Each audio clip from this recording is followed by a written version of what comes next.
ఆదివాసుల పట్ల, కొమరం భీం పట్ల, రామ్జీ గోండు పట్ల బీజేపీ నాయకులు గౌరవమే ఉండి ఉంటే ఆనాడు జల్ జమీన్ జంగల్ పేరు మీద ఈ ఆదివాసి బిడ్డల కోసం వీరోచితంగా పోరాటం చేసి నిజాంలకు వ్యతిరేకంగా తుపాకీ ఎక్కుపెట్టి పోరాటం చేసిన కొమరం భీం స్ఫూర్తిగా తెల్లదొరలు బ్రిటిషర్స్ను తరిమిన రామ్జీ గోండు 1000 ఉర్ల మర్రి సాక్షిగా ఆదివాసి బిడ్డలు ఈ అడవుల నుంచి పెత్తందారి వాళ్ళపై పోరాటాలు చేసింది. మరి గోండులు ఆదివాసీల ప్రాంతంలో మా లంబాడ సోదరులు హక్కుల కోసం కొట్లాడుతుంటే రాష్ట్రంలో బీఆర్ఎస్ కానీ కేంద్రంలో బీజేపీ కానీ మీ సమస్యల్ని పరిష్కరించే ప్రయత్నం చేయలే. చివరికి రోజు అవమానించే విధంగా స్వయం బాబురావుకు ఇవాళ టికెట్ కూడా ఇవ్వకుండా స్వయం బాబురావును అవమానించిండు. ఇవాళ గూడెం నగేష్కి ఇచ్చిండు. ఎవరయ్యా? కేసీఆర్ దొర కాదు, అమిత్ షా దొర కాదు, గూడెం నగేష్ కూడా ఒక దొరనే. 11 అయితే గాని కిందికి దిగడు. పేదవాళ్ళు ఆదివాసులు పోయి చేయి కలిపితే ఎంబడే చేతి దస్తి పెట్టి తూడ్చుకుంటాడు. ఇవాళ మీరు ఆలోచన చేయండి. పత్రం సక్కు గురించి ఇంకా నేను ఎక్కువ చెప్పాల్సిన పని లేదు. ఈ ప్రాంతం నుంచే కాంగ్రెస్ పార్టీ కార్యకర్తలు కష్టపడి గెలిపిస్తే ఎక్కడికి పోయిండో, ఏమి జరిగిందో మొన్నటి శాసనసభ ఎన్నికల్లోనే మీరందరూ చూసిండ్రు. కాబట్టి ఇవాళ జరుగుతున్న పరిణామాలు నేను ఒక్కటే మాట ఆదిలాబాద్ జిల్లా ఆడబిడ్డలకు చెప్పదలుచుకున్నా. ఇది 18వ పార్లమెంట్ ఎన్నికలు. 17 సార్లు ఇక్కడ ఎన్నికలు జరిగితే ఏ ఒక్కసారి ఏ పార్టీ ఆదిలాబాద్ పార్లమెంటు ఆడబిడ్డలకు టికెట్ ఇవ్వలే. మొదటిసారి శ్రీమతి సోనియా గాంధీ గారు మా సీతక్క రిక్వెస్ట్ మేరకు ఇవాళ అత్రం సుగుణ అనే ఆడబిడ్డకు మొట్టమొదటిసారి కాంగ్రెస్ పార్టీ పార్లమెంటులో ఒక ఆడబిడ్డకు అవకాశం ఇచ్చింది. మరి ఇక్కడ వేలాది మంది మా ఆడబిడ్డలు వచ్చిండ్రు అత్రం సుగుణని ఆశీర్వదించడానికి. మీరు ఆలోచన చేయండి. మీ తరఫున సీతక్క ఉంది, మీ తరఫున అత్రం సుగుణ నిలబడ్డది. మీ కష్టాలు తెలుసు. ఒక టీచర్గా పిల్లల మనస్తత్వం ఎట్లా తెలుసో, పిల్లలు బడికి వస్తే వాళ్ళు చదువుకుంటారా చదువుకోరా ఎట్లా గుర్తుపడతారో అట్లనే ఆదిలాబాదు ప్రాంతంలో సమస్యల పట్ల అవగాహన ఉంది. ఈ సమస్యల్ని పరిష్కరించాలని కొట్లాడింది. ఇవాళ అత్రం సుగుణకు ఆమె దగ్గర నగదు ఉందని ఇవ్వలే, ఆమెకు రాజకీయ వారసత్వం ఉందని ఇవ్వలే.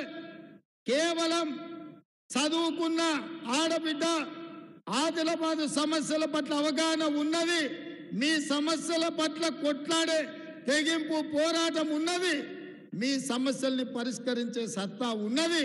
ఇవాళ మీ తరపున కొట్లాడడానికే అత్రం సుగుణను ఈరోజు కాంగ్రెస్ పార్టీ అభ్యర్థిగా ఇక్కడ నియమించడం జరిగింది. ఇవాళ మీడియా మిత్రులు కూడా ఆలోచన చేయాలి. కాంగ్రెస్ పార్టీ ఒక సామాన్య ప్రభుత్వ ఉద్యోగం చేసుకునే టీచర్కు ఈరోజు కాంగ్రెస్ పార్టీ టికెట్ ఇచ్చింది. ఆనాడు ఖానాపూర్ నుంచి వెడుమ బొజ్జుకు టికెట్ ఇచ్చినాం. ఒక ఇందిరమ్మ ఇంట్లో ఉండే యువకుడికి ఈ ప్రాంత ప్రజలకు సేవలు అందిస్తాడని టికెట్ ఇచ్చినాం. మీరు పెద్ద మనసుతోనే వెడుమ బొజ్జును ఎమ్మెల్యేగా గెలిపించారు. అందుకే ఇవాళ 24 గంటలు మీకు అందుబాటులో ఉండి ఈ ఆదిలాబాద్ ఆదివాసీల పట్ల, గిరిజనేతరుల పట్ల, వాళ్ళ సమస్యల పరిష్కారం పట్ల కొట్లాడుతున్నాడు. అట్లనే ఇవాళ అత్రం సుగుణను కూడా గెలిపించండి. రోజుకు 18 గంటలు మీకోసం కొట్లాడుతుంది, మీ సమస్యల పరిష్కారం కోసం నిలబడుతుంది. ఆనాడు కొమరం భీం రామ్జీ గోండు నుంచి మొదలు పెడితే ఈనాడు ఆదివాసీల వరకు ఈ సమస్యల పట్ల కొట్లాడే చిత్తశుద్ధి ఉన్నది. ఇక నా గురించి మీకు తెలుసు. నేను పిసిసి అధ్యక్షుడు అయిన తర్వాత మొట్టమొదటి కార్యక్రమం ఖానాపూర్లో ఉన్న ఇంద్రవెల్లి నుంచే మొదలు పెట్టిన.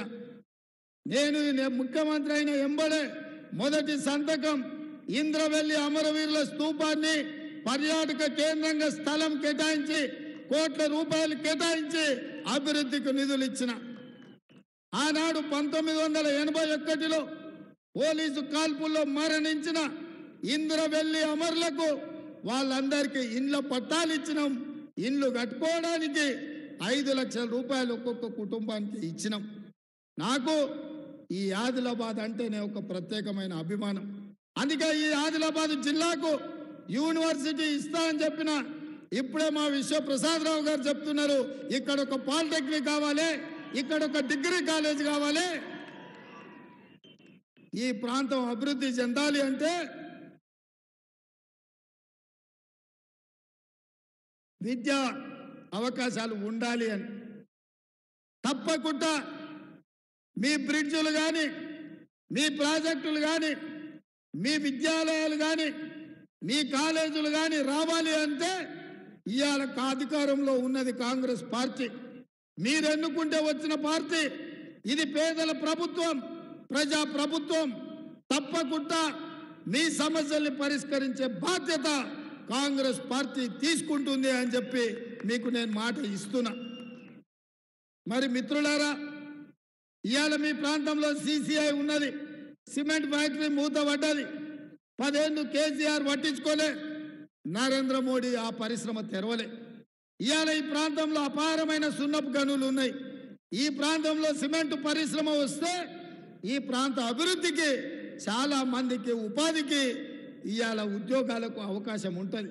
కాబట్టి ఇవాళ ఏ పార్టీ కూడా మీకేమి చేయలే. 10 సంవత్సరాలు కేంద్రంలో నరేంద్ర మోడీ అధికారంలో ఉన్నాడు, 10 సంవత్సరాలు రాష్ట్రంలో చంద్రశేఖరరావు అధికారంలో ఉన్నాడు.